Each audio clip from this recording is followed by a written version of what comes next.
प्रिय श्रद्धालुओं, जय श्री राम, जय श्री कृष्ण, जय श्री महाकाल।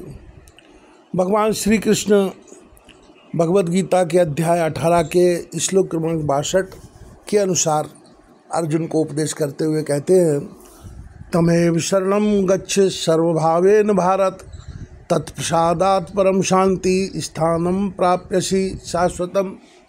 हे भारत, तू सब प्रकार से उस परमेश्वर की ही शरण में जा जो परमात्मा की कृपा से ही तू परम शांति को तथा सनातन परम धाम को प्राप्त होगा।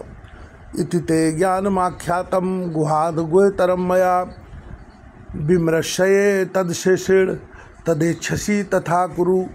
इस प्रकार यह गोपनीय से भी अति गोपनीय ज्ञान मैंने तुमसे कह दिया। अब तू इस रहस्योक्त ज्ञान को पूर्णता भली भांति विचार कर, जैसे चाहता है वैसे ही कर। सर्वगोतमं भूया शृणु मे परमं वचा, इष्टो असी में दृढ़मिति ततो वक्ष्यामि ते हितम्। संपूर्ण गोपनीय से भी अति गोपनीय मेरे परम रहस्युक्त वचन को तू फिर भी सुन। तू मेरा अतिशय प्रिय है, इससे यह परम हितकर वचन मैं तुझसे कहूँगा।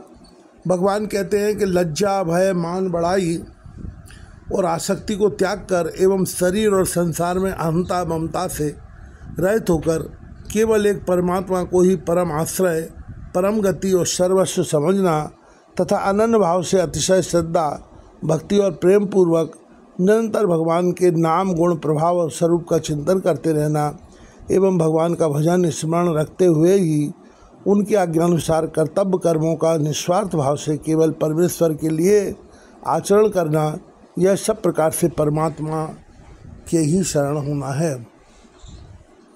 भगवान आगे कहते हैं, सर्वगुहितमं भूया शृणु मे परम वचः, इष्टवसी में दृढ़मिति ततो वक्ष्यामि ते हितम्। संपूर्ण गोपनीयों से भी अति गोपनीय मेरे परम रहस्युक्त वचन को तू फिर से सुन। तू मेरा अतिशय प्रिय है, इससे यह परम हितकारक वचन मैं तुझसे कहता हूँ। मन्मना भव मद्भक्तो मद्याजी माम नमस्कुरु, मामे वश्य सत्यम ते प्रतिजाने प्रियो असी में। हे अर्जुन, तू मुझ में मन वाला हो, मेरा भक्त बन, मेरा पूजन करने वाला हो और मुझको प्रणाम कर। ऐसा करने से तू मुझे ही प्राप्त होगा, यह मैं तुझसे सत्य प्रतिज्ञा करता हूँ, क्योंकि तू मेरा अत्यंत प्रिय है। सर्वधर्मान् परित्यज्य मामेकं शरणं व्रज, अहं त्वं सर्वपापेभ्यो मोक्षयिष्यामि मा शुचा। भगवान कहते हैं कि संपूर्ण धर्मों को अर्थात संपूर्ण कर्तव्य कर्मों को मुझ में त्याग कर तू केवल एक मुझ सर्वशक्तिमान सर्वाधार परमेश्वर की ही शरण में आ जा।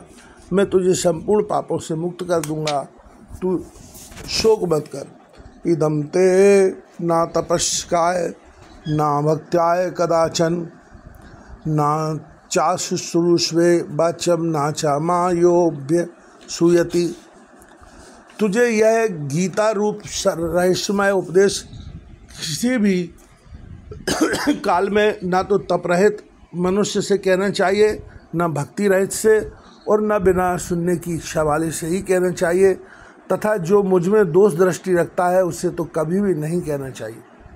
या इमं परमं गुहं मद्भक्ते स्वभिभाषति, भक्ति मयि पराम कृत्वा मामे वश्यत संशया। जो पुरुष मुझ में परम प्रेम करके इस परम रहस्य युक्त गीता शास्त्र को मेरे भक्तों में कहेगा, वह मुझको ही प्राप्त होगा, इसमें कोई संदेह नहीं है। नाचा तस्मान मनुष्येश कश्चिन में प्रिय कृतवः, भविता नाचा में तस्मा धन्या प्रियतरो भुवु। उससे बढ़कर मेरा प्रिय कार्य करने वाला मनुष्य में कोई भी नहीं है, तथा पृथ्वी भर में उससे बढ़कर मेरा प्रिय दूसरा कोई भविष्य में होगा ही नहीं। अध्यस्ते चायमं धर्म संवाद मावयो, ज्ञान यज्ञेन तेनाय मिष्टास्यामिति मे मति। जो पुरुष इस धर्ममय हम दोनों के संवाद रूप गीता शास्त्र को पढ़ेगा, उसके द्वारा भी मैं ज्ञान यज्ञ से पूजित होऊंगा, ऐसा मेरा मत है।